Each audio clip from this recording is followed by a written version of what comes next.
بسم الله الرحمن الرحيم الحمد لله رب العالمين والعاقبة للمتقين والصلاة والسلام على سيد الأنبياء والمرسلين وعلى آله وصحبه أجمعين. أما بعد فأعوذ بالله من الشيطان الرجيم. بسم الله الرحمن الرحيم. إن الذين يحبون أن تشيع الفاحشة في الذين آمنوا لهم عذاب أليم في الدنيا والآخرة والله يعلم وأنتم لا تعلمون. وقال النبي صلى الله تبارك وتعالى عليه وسلم من ستر مسلما ستر الله في الدنيا والآخرة والله في عون العبد ما كان العبد في عون أخيه. وقال النبي صلى الله تبارك وتعالى عليه وسلم لا تؤذوا المسلمين ولا تعيروهم ولا تطلبوا عثراتهم او كما قال النبي صلى الله تبارك وتعالى عليه وسلم. میرے محترم پیارے بھائیو،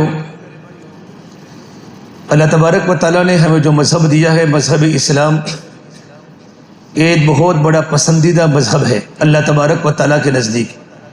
ان الدین عند اللہ الاسلام. اللہ تبارک و تعالیٰ کے نزدیک جو سب سے پسندیدہ جو مذہب ہے وہ دین اسلام ہے، اور جو بھی اللہ تبارک و تعالیٰ کی بارگاہ میں اسلام کے علاوہ کسی بھی دین کو اختیار کرے گا وہ اللہ تعالیٰ کی بارگاہ میں قبول نہیں ہوگا. وَمَنْ يَبْتَغِ غَيْرَ الْإِسْلَامِ دِينًا فَلَنْ يُقْبَلَ مِنْهُ وَهُوَ فِي الْآخِرَةِ مِنَ الْخَاسِرِينَ. آخرت کے اندر وہ بڑے گھاٹے میں ہوگا، بڑے خسارے میں ہوگا. اور اللہ تبارک و تعالیٰ نے ہمیں جو دین اسلام دیا ہے وہ ہمیں پسند کر کے دیا ہے. وَرَضِيتُ لَكُمُ الْإِسْلَامَ دِينًا. اللہ نے دین اسلام کو ہمیں پسند کر کے دیا ہے. اسلام کی خوبصورتی کیا ہے؟ مذہب اسلام کی خوبصورتی یہ ہے کہ دنیا میں انسان اس طریقے پر زندگی گزارے کہ ہمارا معاشرہ پاکیزہ بنے، ہم سے کسی کو تکلیف نہ پہنچے. اللہ کے نبی صلی اللہ تبارک و تعالیٰ علیہ وسلم نے مسلمان کی تعریف فرمائی، المسلم من سلم المسلمون من لسانہ ویدہ، کہ کامل مسلمان وہ ہیں جس کی زبان سے، جس کے ہاتھوں سے لوگ محفوظ رہے. آج ہمارا معاشرہ دن بدن اتنا خرابیوں کی طرف جا رہا ہے کہ ہر ایک مسلمان دوسرے مسلمان کی عزتوں کو چھپانے کے در پہ ہے، عزتوں کو اچھالنے کے در پہ ہے. فرما اللہ کے نبی صلی اللہ تبارک و تعالیٰ علیہ وسلم نے لا تؤذوا المسلمین، کہ مسلمانوں کو تکلیف مت دو، ولا تعیروہم، اور مسلمانوں کو ان کی غلطی پر عار مت دلاؤ، ولا تطلبوا عثراتہم، اور ان کی لغزشوں کو تلاش مت کیا کرو. قرآن کریم اللہ تبارک و تعالیٰ فرماتے ہیں کہ وہی لوگ ہیں خطرناک جو دنیا کے اندر برائی کو پھیلاتے ہیں. ان الذین یحبون ان تشیع الفاحشۃ فی الذین آمنوا لهم عذاب علیم فی الدنیا والآخرہ واللہ یعلم وانتم لا تعلمون. یہ ہمارا طریقہ بن چکا ہے کہ ہمارے کار میں کسی کے بارے میں کوئی آواز آئی یا کسی کے عیب کا پتہ چلا تو ہم مارکیٹ میں، بازاروں میں، معاشرے میں ہم اس کی برائیوں کو بیان کرتے ہیں، اس کی عزتوں کو اچھالتے ہیں.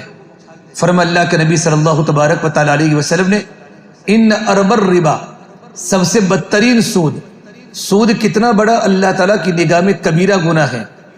1 روپیہ کا سود کا پیسہ کھانا اپنی ماں سے 70 مرتبہ زنا کرنے کے برابر ہے. اتنا بڑا کبیرہ گناہ اللہ تبارک و تعالیٰ کی نگاہ میں سود کا کھانا ہے.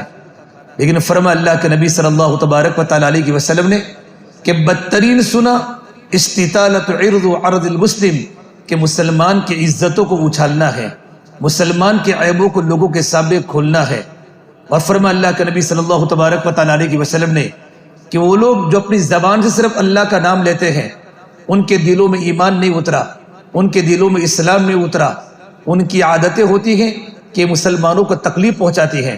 فرما اللہ کے نبی صلی اللہ تبارک و تعالیٰ علیہ وسلم نے لا تغتابوا المسلمین، تو مسلمانوں کی غیبت مت کرو اور مسلمانوں کے عیبوں کے پیچھے اپنے آپ کو مت لگاؤ. فَإِنَّهُ مَنِ اتَّبَعَ عَوْرَاتِهِمْ، کہ جو انسان کسی مسلمان کے عیب کے پیچھے پڑ جاتا ہے، پروردگار عالم اس کے عیب کے پیچھے پڑ جاتا ہے. اور اللہ تعالیٰ جس کے عیب کے پیچھے پڑ جاتا ہے یفضح فی بیتہ، پروردگار عالم اس کو گھر بیٹھے بیٹھے رسوا کرتے ہیں. اللہ کے نبی صلی اللہ تبارک و تعالیٰ علیہ وسلم نے مدینہ منورہ میں ایسا معاشرہ بنایا تھا کہ مدینہ میں صحابہ کا مجمع، صحابیات کا مجمع، سب سے بڑی جو خوبی ان کے اندر تھی، لوگوں کی عزتوں کی حفاظت کرتے تھے کہ غیبت کرنا کتنا بڑا کبیرہ گناہ، اور اللہ کے نبی صلی اللہ تبارک و تعالیٰ علیہ وسلم کتنی بہترین تشبیہ دی ہے، تشبیہ کتنی بہترین دی ہے۔ ہمارے گھر میں سالن اگر کھٹا ہو جاوے تو ہم کھانا نہیں کھاتے کہ بھئی سالن کھٹا ہو گیا، سالن میں بدبو آ رہی ہے، اس کا ٹیسٹ بدل گیا، انسان نہیں کھاتا۔ فرما اللہ کے نبی صلی اللہ تبارک و تعالیٰ علیہ وسلم نے، جو انسان کسی مسلمان کے عیب کے پیچھے پڑ جاتا ہے، جو کسی مسلمان کی غیبت کرتا ہے، اس کی عزت داری کرتا ہے، اس کی عزتوں کے ساتھ کھلواڑ کرتا ہے اور اس کی غیبتیں کرتا ہے، ایک مرا ہوا انسان، ایک انسان مرا ہوا ہو اور مرے ہوئے انسان کی بوٹیوں کو کاٹ کاٹ کر کوئی انسان کھاوے، کتنی بدترین چیز ہے۔ اور وہ بھی اپنا سگا بھائی جو مر چکا ہے، سگا بھائی مردہ ہے، مرا ہوا ہے، اس کے بوٹیوں کو نوچ نوچ کے کھانا، یہ غیبت کے ساتھ تشبیہ دی ہے۔ ایحب احدکم ان یاکل لحم اخیہ میتا فکرہتموہ واتقوا اللہ ان اللہ تواب رحیم۔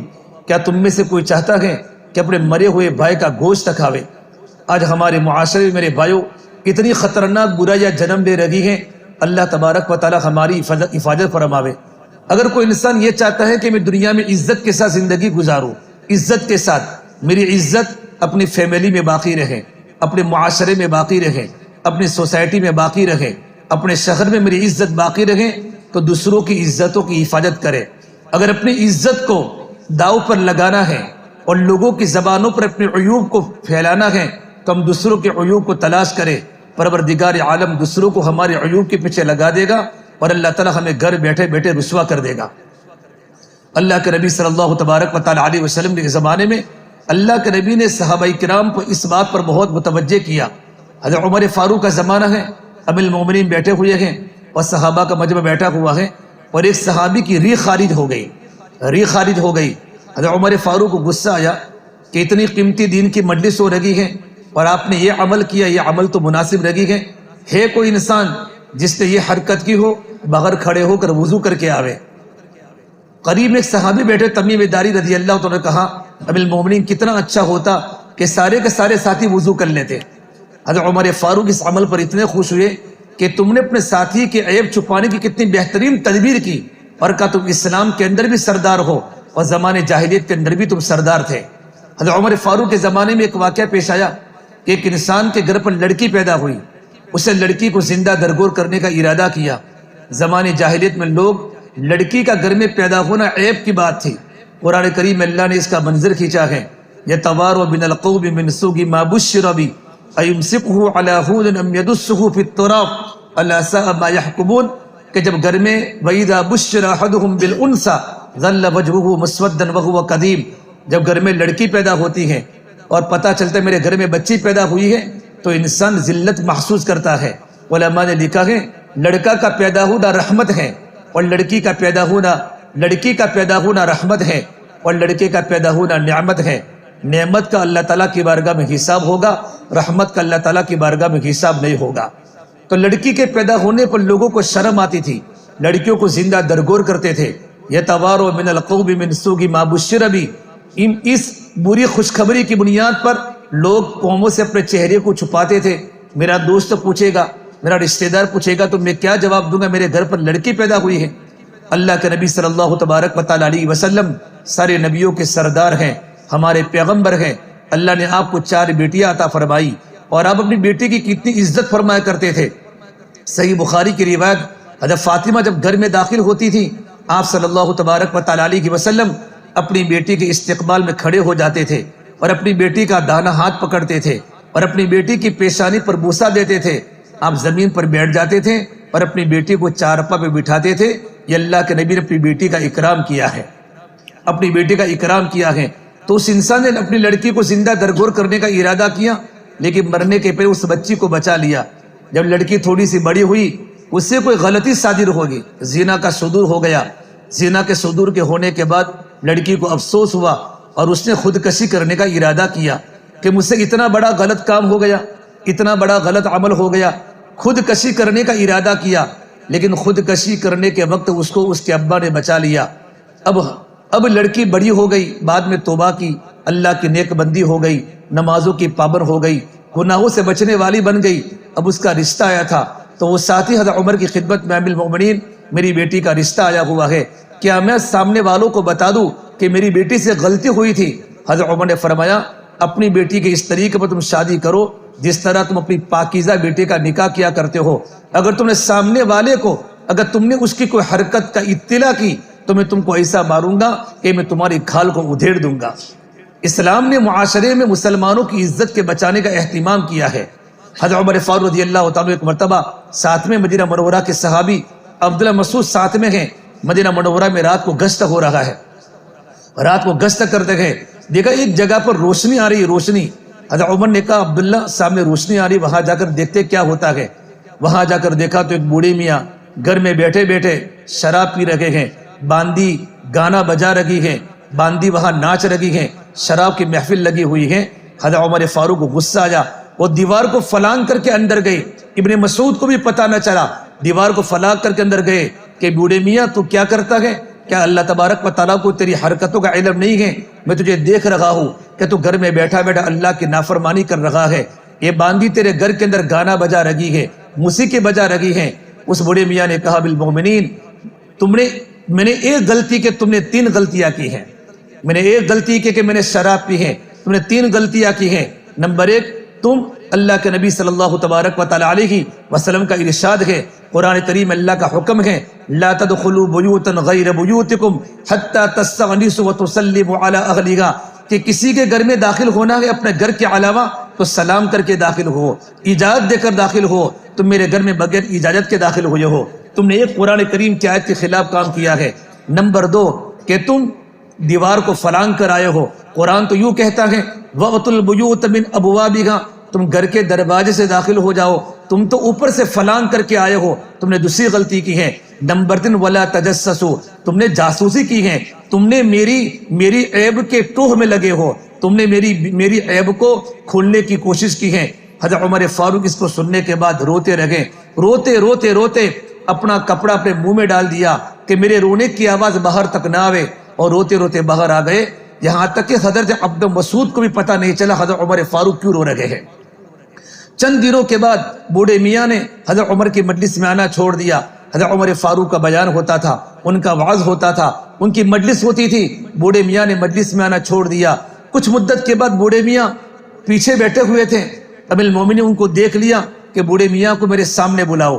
جب بوڑھے میاں گھبرا گئے، حضرت عمر نے جو رات کو جو منظر دیکھا تھا یہ منظر سب کے سامنے پیش کریں گے۔ جیسے بوڑھے میاں بالکل سامنے آئے تو حضرت عمر فاروق نے کان میں کہا بوڑھے میاں میں نے جو منظر رات کے وجہ تمہارے گھر میں دیکھا تھا، اللہ کی قسم میں نے کسی کو نہیں بتایا، یہاں تک کہ میرے ساتھ عبداللہ مسعود بھی ساتھ بھی تھے، میں نے ان کو بھی پتہ چلنے نہیں دیا کہ تم کس حرکت کر رہے تھے۔ بوڑھے میاں نے کہا بالمومنین جس دن سے تم نے مجھے اس کام کو کرتے ہوئے دیکھا ہے اللہ گواہ ہے، تب سے میں نے شراب کو پینا بھی چھوڑ دیا، گانا بجانا بھی چھوڑ دیا۔ حضرت عمر فاروق اتنے خوش ہوئے کہ زور سے اللہ اکبر پڑھتے ہیں۔ اب مجمع کو پتہ نہیں ہے حضرت عمر فاروق کون سی خوشی میں اللہ تعالیٰ کا نام لے رہے ہیں اور اللہ تعالیٰ کی بڑائی کو بیان کر رہے ہیں۔ قرآن کا حکم ولا تجسسوا، آج ہمارا معاشرہ کیا ہے؟ جب کوئی انسان فون سے بات کرتا ہے وہ کیا بات کرتا ہے، وہ کس کے ساتھ گھومتا ہے، وہ کہاں جاتا ہے، ہماری پڑوس کی لڑکی کہاں بیٹھتی ہے۔ ارے میرے بھائیو، اپنی ذات کی فکر کرو، اپنی گھر کی فکر کرو، اپنی اولادوں کی فکر کرو۔ علماء نے یہاں تک لکھا ہے کہ باپ اچانک اپنے بیٹے کے کمرے میں نہیں آ سکتا، اور باپ اچانک اپنے بیٹے کے فون کو اٹھا کر فون کو چیک نہیں کر سکتا، شریعت کی اجازت نہیں دی ہے کہ باپ اپنے بیٹے کو رسوا نہیں کر سکتا اور بیٹا اپنے باپ کو رسوا نہیں کر سکتا۔ البتہ باپ اپنے بیٹے کو یوں کہے بیٹا میں گھر میں اچانک کمرہ کھول کر آ سکتا ہوں اور میں تمہارے موبائل کو کبھی کبھی چیک کر سکتا ہوں۔ اگر باپ نے پہلے سے کہا ہو تو بیٹے کا فون باپ چیک کر سکتا ہے، لیکن باپ کے سامنے بیٹے کی برائی آوے اور بیٹے کے سامنے باپ کی برائی آوے۔ آج میرے بھائیوں کتنی ہماری عورتیں ہماری غیر حاضری میں ہمارے فون کو چیک کرتی ہیں، ہماری بیویوں کے فونوں کو ہم چیک کرتے ہیں، ہم شک کی نگاہوں سے اپنی عورتوں کو دیکھتے ہیں۔ ہمارا گھر کا پورا معاشرہ فساد پر آ گیا ہے، گھر میں جھگڑوں نے جنم لیا ہے، گھر میں فسادوں نے جنم لیا ہے۔ عیب کو اچھالنا، کسی کے پیچھے پڑ جانا۔ اللہ کے نبی صلی اللہ تبارک و تعالی علیہ وسلم کے زمانے میں ایک مدینہ منورہ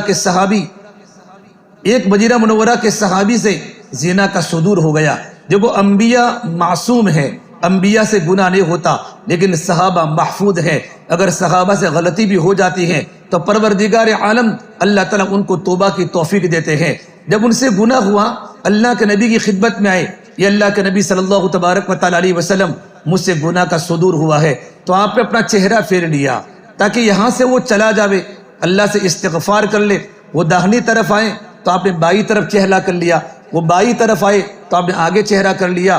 3 مرتبہ آپ نے اپنے چہرے کو بدلا، دائیں طرف، بائیں طرف، اور آپ نے پیچھے مڑ کے دیکھا، وہ صحابی پیچھے آئے، یا اللہ کے نبی صلی اللہ تبارک و تعالیٰ علیہ وسلم مجھ سے غلطی ہو چکی ہے، آپ مجھ پر حد جاری فرما دیجئے، تاکہ میں اللہ تبارک و تعالیٰ کی بارگاہ میں ناپاک بن کر بننا نہیں چاہتا۔ اللہ کے نبی صلی اللہ تبارک و تعالیٰ علیہ وسلم نے جب 3 مرتبہ ان صحابی نے اقرار کر لیا، 3 گواہ ہو، 4 گواہ ہو، یا 4 مرتبہ کا اقرار ہو، یا 4 مرتبہ کے گواہ ہو، تو جرم ثابت ہو جاتا ہے، اور نبی کی ذمہ داری ہوتی ہے کہ نبی سامنے والے انسان پر حد لگاوے۔ 4 مرتبہ اقرار کر لیا۔ اس کے بعد جب آپ نے ان کو سزا دینے کا ارادہ کیا تو آپ نے پوچھا، اے میرے صحابہ کی جماعت، کہ انہوں نے کوئی نشہ تو نہیں کیا؟ نہیں، آپ چاہتے تھے وہ صحابی میرے پاس سے چلے جاوے اور اس سزا سے بچ جاوے۔ کہا نہیں، میں نے کوئی نشہ نہیں کیا ہے، میں نے کوئی شراب نہیں کیے، میں ہوش و حواس کی حالت میں بات کہتا ہوں، یا رسول اللہ مجھ سے غلطی ہوئی ہے، آپ مجھ پر حد کو جاری فرما دیجئے۔ میرے بھائیو، اللہ کے نبی صلی اللہ تبارک و تعالیٰ علیہ وسلم نے ان پر حد کو جاری فرما دی، ان پر حد کو جاری فرما دی۔ جب ان کو سنسار کیا گیا، سنسار، اس وقت آپ نے حزال بن ثابت کو آپ نے گلا کیا ہے۔ کیوں گلا کیا ہے؟ جس وقت ان سے گناہ ہوا تھا، وہ صدیق اکبر کے پاس آئے کہ وہ صدیق مجھ سے غلطی ہو چکی ہے، کہ آپ کسی کے سامنے بات نہ کریں، آپ اللہ سے استغفار کیجئے اور آپ توبہ کیجئے۔ حضرت عمر کی خدمت میں ان سے رہا نہ گیا، حضرت عمر فاروق کی خدمت میں آ گئے کہ عمر فاروق مجھ سے غلطی ہو چکی ہے، میں کیا کروں؟ کہ آپ کسی کو بات نہ کریں، آپ اللہ کے سامنے توبہ استغفار کریں۔ راستے میں ثابت بن خزاع مل گئے، جب ان کو کہا تو انہوں نے کہا آپ اللہ کے نبی کے پاس چلے جاؤ، میرے آقا صلی اللہ تبارک و تعالیٰ علیہ وسلم کے پاس جب یہ معاملہ آیا ہے تو آپ نے ان پر حد جاری فرمائی، آپ نے ان کو سنسار کیا، صحابہ نے پتھر مارے۔ جب ان کا انتقال ہو گیا، سنسار ہو گئے، تو آپ کی آنکھوں میں آنسو آئے اور آپ نے ثابت بن خزاع کو گلا کیا۔ ثابت، اگر تو اس کی بات کو چھپا دیتا تو کتنا اچھا ہوتا، جب تو یہ کیس میرے سامنے لایا، میں تو اللہ کا نبی ہوں، اور نبی کے پاس جب ایسا مسئلہ آتا ہے، نبی کو حد جاری کرنا ضروری ہو جاتا ہے۔ آپ نے ثابت بن خزاع کو موت تک آپ ان کو گلا کرتے رہے کہ تم نے اس کے عیب کو میرے سامنے کیوں کھولا۔ میرے بھائیو، آج ہمارے معاشرے میں بہت سارا ہو رہا ہے۔ فرما اللہ کے نبی صلی اللہ تبارک و تعالیٰ علیہ وسلم نے، من ستر مسلمن، جو انسان کسی مسلمان کے عیب کو چھپائے گا، مسلمان کی غلطی کو چھپائے گا، ستر اللہ فی الدنیا والآخرہ، پروردگار عالم دنیا میں اس کے عیبوں کو چھپائے گا، آخرت میں اس کے عیبوں کو چھپائے گا۔ اللہ کے نبی صلی اللہ تبارک و تعالیٰ علیہ وسلم پر یہ حالات آئے ہیں۔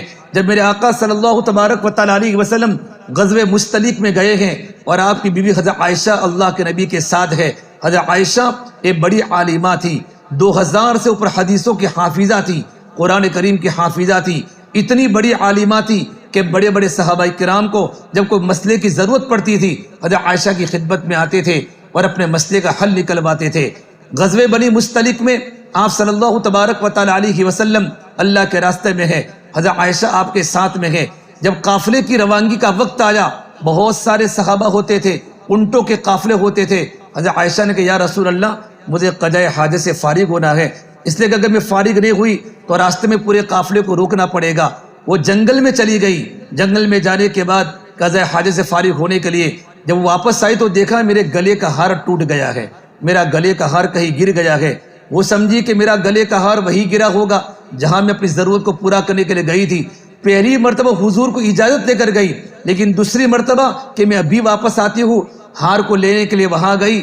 اللہ کے نبی صلی اللہ تبارک و تعالیٰ علیہ وسلم سمجھے حضرت عائشہ تو واپس آ گئی ہے۔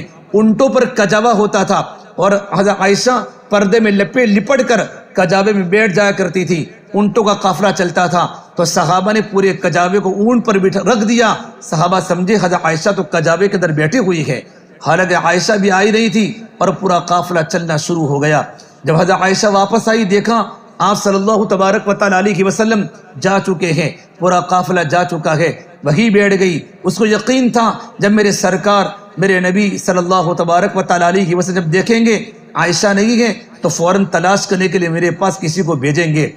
اللہ کے نبی کی عادت تھی کہ آپ لشکر میں ایک صحابی کو رکھتے تھے جن کا کام تھا جب لشکر روانہ ہو جاتا تھا تو بعد میں آ کر اس جگہ پر وہ دیکھتے تھے کسی کا کوئی سامان تو نہیں گرا، تو پکی عمر کے صحابی، بڑی عمر کے صحابی واپس آئے، دیکھا کوئی عورت سوئی ہوئی ہے، اور وہاں قریب جا کر دیکھا تو حضرت عائشہ صدیقہ ہیں، تو زور سے کہا انا للہ و انا الیہ راجعون۔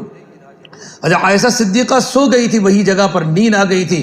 جب انا للہ کہا عائشہ کے کان میں آواز پڑی، حضرت عائشہ اٹھی اور اپنے آپ کو پردے میں لپیٹ لیا۔ ان صحابی نے اونٹنی کو بٹھایا کہ آپ اونٹنی پر سوار ہو جاؤ، اور اونٹنی کی نکیل پکڑ کر چلنے لگے کہ میں آپ کو قافلے کے ساتھ پہنچا دیتا ہوں۔ صرف اتنی بات ہوئی ہے، وہ صحابی رضی اللہ تعالیٰ عنہ اونٹنی کی نکیل پکڑ کر چلتے چلتے جب جہاں اللہ کے نبی صلی اللہ تبارک و تعالیٰ علیہ وسلم قافلے میں بیٹھے تھے، صحابہ کا مجمع تھا، جب یہ اونٹ وہاں پہنچا تو منافقین نے عیب لگا دیا، اور منافقین کی زبانیں اللہ کے نبی کی دشمنی میں ہمیشہ جاری رہتی تھی، ان کی زبانیں کھلی رہتی تھی، اور انہیں یہ کہا یہ عورت اس آدمی سے بچ نہیں سکی ہوگی، اتنا کہنا تھا۔ یہ بات پورے لشکر میں پھیل گئی۔ یہ لشکر جب مدینہ منورہ پہنچا، پورے مدینے کے گھر گھر میں حضرت عائشہ کے خلاف اتنے بڑے نبی ہیں، نبیوں کے سردار ہیں، پاک دامن بیوی ہیں، صدیق اکبر کی بیٹی ہیں، جب انسان کی زبان کھل جاتی ہے کتنے خطرناک حالات معاشرے میں پیدا ہو جاتے ہیں۔ جب یہ بات میرے نبی کو پتہ چلی کہ میرے عائشہ کے خلاف لوگوں کی زبانیں کھل گئی ہیں، حالانکہ سارے کے سارے منافقین تھے، لیکن جب بات زیادہ چلتی ہے تو اچھے لوگوں کا بھی ساتھ ہو جاتا ہے۔ 3 صحابہ کرام بھی ان کے ساتھ ہو گئے جو مخلص تھے، پکے مومن تھے، ان کی زبان پر بھی یہ بات آ گئی۔ میرے آقا صلی اللہ تبارک و تعالیٰ علیہ وسلم رو رہے ہیں، آپ کے آنکھوں میں آنسو جاری ہیں، آپ کبھی گھر میں داخل ہوتے ہیں، گھر سے نکل جاتے ہیں، آپ کے دماغ پر ایک بہت بھاری چیز ہے، نبی کی بیوی پر بہتان کا لگنا۔ آپ کو نہ کھانا اچھا لگتا ہے نہ پانی اچھا لگتا ہے۔ ایک مرتبہ حضرت عائشہ بیمار تھی، مدینہ منورہ کی ایک عورت ام مستہ کے ساتھ قضاء حاجت سے فارغ ہونے کے لیے گئی۔ حضرت عائشہ کو واقعے کا علم نہیں تھا کہ میری خلاف مدینہ منورہ میں باتیں ہو رہی ہیں۔ جب دونوں قضاء حاجت سے فارغ ہونے کے لیے پہنچے، اس وقت ام مستہ نے اپنے بیٹے کے بارے میں کہا اللہ میرے بیٹے مستہ کا برا کرے۔ حضرت عائشہ نے کہا آپ ایسی بات کیوں کہتے ہیں، آپ کے بیٹے تو اللہ کے نبی کے صحابی ہیں۔ تم میں مستہ نے کہا عائشہ تم کو پتہ نہیں ہے کہ کیا کہ تمہاری خلاف باتیں ہو رہی ہیں، اور ان باتوں کو چلانے میں میرا بیٹا مستہ بھی ہے، حالانکہ وہ صحابی رسول تھے۔ حضرت عائشہ کو جب بات کا پتہ چلا، بیمار تو تھی، اتنی بیمار ہو گئی۔ عائشہ فرماتی ہے جب میں نبی کے گھر میں آئی، میں نے اپنے آقا صلی اللہ تبارک و تعالیٰ علیہ وسلم کو غمگین دیکھا۔ جب میں اپنے نبی کی طرف دیکھتی تو آقا چہرہ پھیر لیتے تھے، جب میں چہرہ پھیر لیتی تھی تو میرے آقا میری طرف چہرہ کرتے تھے۔ حضرت عائشہ فرماتی ہے میرے دل میں بات پیدا ہو گئی کہ آپ صلی اللہ تبارک و تعالیٰ علیہ وسلم کی دل میں میرے بارے میں بات پیدا ہو گئی ہے۔ پھر حضرت عائشہ نے کہا یا رسول اللہ کچھ ایک کام کرو، مجھے میرے ماں کے گھر پر جانے کی اجازت دے دو، میں اپنی ماں کے گھر پر چلی جاؤں۔ میرے بھائیو، جب بچی پر حالات آتے ہیں، شوہر کی طرف سے بیوی پر حالات آتے ہیں، اس کو اپنی ماں کا گھر یاد آتا ہے۔ جب گھر میں کوئی نہیں ہوتا، شوہر بھی ظلم کرتا ہو، ساس بھی ظلم کرتا ہو، سسر بھی ظلم کرتا ہو، بچی گھر میں رو پڑتی ہے، اس وقت اس کو اپنی اماں کی یاد آتی ہے، کاش میری امی کے پاس جاتی، میرے ابو کے پاس جاتی، اپنا دکھڑا سناتی۔ بہت سے لوگ ہمارے بھوج شہر میں دور و دراز سے رہتے ہیں، اس بچی کے ماں باپ یہاں نہیں ہوتے، لیکن بچی پر جب ظلم ہوتا ہے تو بچی جب آٹا گنتی ہے تو آٹا گنتے گنتے اس کے گرم گرم آنسو آٹے کے پانی میں مل جاتے ہیں، وہ بستروں پر تڑپتی ہیں، شوہر بھی ظلم کر رہا ہے، ساس بھی ظلم کر رہی ہے، سسر بھی ظلم کر رہا ہے، اس کی عزتوں کو اچھالا جا رہا ہے۔ حضرت عائشہ فرماتی جب میں اپنے امی کے گھر پر گئی تو گھر کا عجیب منظر تھا۔ صدیق اکبر کی بیوی حضرت عائشہ کی والدہ روتے روتے نڈھال ہو چکی ہیں، اور صدیق اکبر رضی اللہ تعالیٰ چارپائی بیٹھے بیٹھے قرآن پر لگے ہیں، اور روتے روتے ان کی داڑھی تر ہو گئی ہے۔ گھر میں غم ہے، باپ کو کیا لگتا ہوگا؟ صدیق اکبر جیسے صحابی جن کی بیٹی کے خلاف مدینہ منورہ میں لوگوں کی زبانیں کھل گئی ہو، تہمتیں لگا رہے ہو۔ حضرت عائشہ فرماتی ہیں میں اپنے اماں دیکھا میری امی گھر میں رو رہی ہیں، ابو گھر میں رو رہے ہیں، میں اٹھ کے گھر میں جانے لگی، اماں نے پوچھا بیٹا عائشہ تو کہاں جا رہی ہے؟ کہا میں گھر کے کونے میں جا رہی ہوں۔ اماں کو معلوم لگا کہیں میری بیٹی ٹینشن کی بنیاد پر اور غم کی بنیاد پر کوئی غلط قدم کو نہ اٹھا لے۔ حضرت عائشہ فرماتی میں وہاں جا کر سجدے میں گر گئی اور اللہ کے سامنے تڑپنے لگی، اے میرے مولا جب مریم پر حالات آئے تو نے عیسیٰ علیہ السلام کے ذریعے حضرت مریم کی عزت کی حفاظت کی۔ جب یوسف علیہ السلام پر حالات آئے، یوسف علیہ السلام کی عزت کو بچانے کے لیے ایک گہوارے میں سونے والا بچہ وشہد شاہد من اہلہ، اس بچے نے یوسف کے بارے میں گواہی دی، اے غمزدوں کی بات کو سننے والے اللہ میں ٹوٹ چکی ہوں، میرا کوئی نہیں ہے، تیرے نبی کے دل میں میرے بارے میں بات آ چکی ہے، اللہ تو میرے غم کو دور فرما دے۔ یا ماں عائشہ رو رہی ہے اور آپ صلی اللہ تبارک و تعالی علیہ وسلم اپنے کمرے میں چند صحابہ کرام کو بلا کر اب مشورہ کر لگے ہیں۔ صدیق اکبر تو گھر میں ہیں، اب عمر کو پوچھا عمر اس کے بارے میں تمہاری کیا رائے ہے؟ حضرت عمر نے فرمایا یا رسول اللہ صلی اللہ علیہ وسلم آپ کی جسم مبارک پر ناپاک مکھی نہیں بیٹھ سکتی تو آپ کی رفیق حیات میں ناپاکی کیسے ہو سکتی ہے؟ عثمان تمہاری کیا رائے ہے؟ حضرت عثمان نے کہ یا رسول اللہ صلی اللہ علیہ وسلم آپ کا سایہ زمین پر نہیں پڑتا تاکہ کسی انسان کا قدم آپ کے سائے پر نہ پڑے تو آپ کی رفیق حیات پر دوسرا انسان کیسے سوار ہو سکتا ہے؟ علی تمہاری کیا رائے ہے؟ کہ اللہ کے نبی صلی اللہ تبارک و تعالی علیہ وسلم ایک مرتبہ آپ کے نالین مبارک آپ کے جوتے مبارک ناپاکی لگی ہوئی تھی تھوڑی سی، جبرائیل نے آ کر آپ کو اطلاع دی یا رسول اللہ صلی اللہ علیہ وسلم آپ کے جوتے مبارک میں نجاست لگی ہوئی ہے۔ جب جوتے میں نجاست لگی تھی اللہ نے آپ کو اطلاع کر دی یہ تو آپ کی رفیق حیات ہے، آپ کی بیوی ہے، یہ کیسے ہو سکتا اس کی زندگی میں نجاست ہو؟ آپ کو تھوڑی تسلی ہوئی۔ حضرت علی نے دیکھا ابھی بھی میرے نبی کے چہرے پر غم کے بادل ہے، نبی پر ٹینشن سوار ہے۔ حضرت علی نے جوش میں آ کر کہا یا رسول اللہ آپ کے پاس عورتوں کی کہاں کمی ہے؟ آپ کے پاس عورتوں کی کہاں کمی ہے؟ آپ عائشہ کو طلاق دے دو، بہت ساری مدینہ منورہ میں عورتیں ہیں۔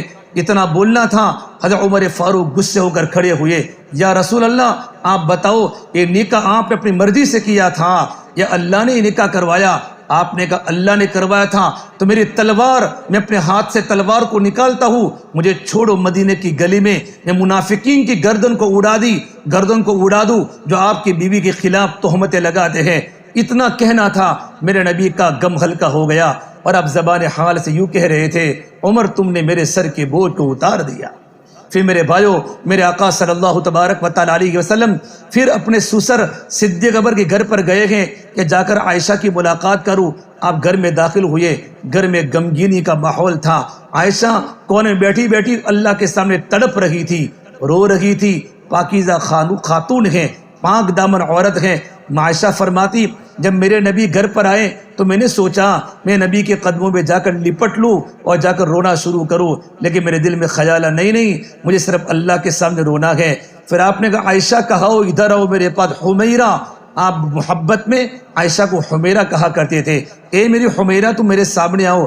حضرت عائشہ فرماتی جب میں حضور کے سامنے بیٹھ گئی تو آپ نے کہا عائشہ اگر تم سے غلطی ہو گئی ہے تو تم اللہ سے معافی مانگ لو۔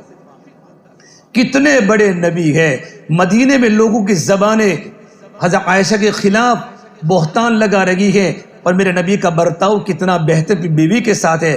عائشہ غلطی ہو گئے تو اللہ سے معافی مانگ لو، اللہ بڑا معاف کرنے والا ہے، بڑا رحم کرنے والا ہے۔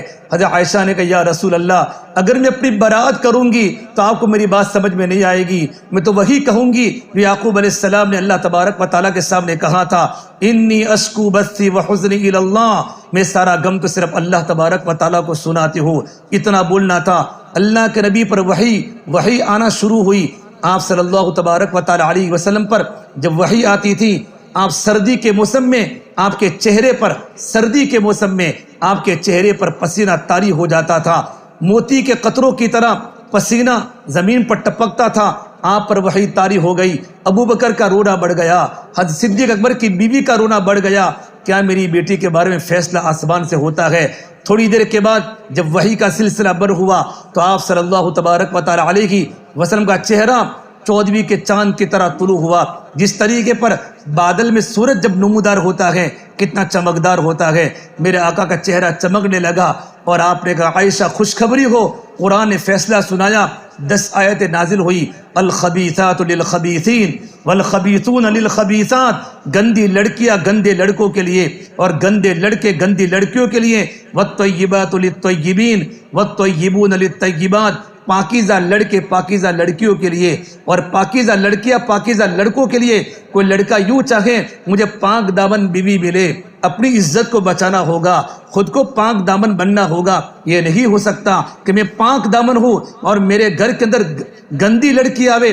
یہ قرآن کا فیصلہ ہے، پاک لڑکیاں پاک لڑکوں کو ملے گی اور پاک لڑکے پاک لڑکیوں کو ملیں گے، گندی لڑکیاں گندے لڑکوں کو ملیں گے اور گندے لڑکے گندی لڑکیوں کو ملیں گے۔ اولئک مبرؤون مما یقولون، یہ تمام کے تمام لوگ تہمت لگا رہے ہیں۔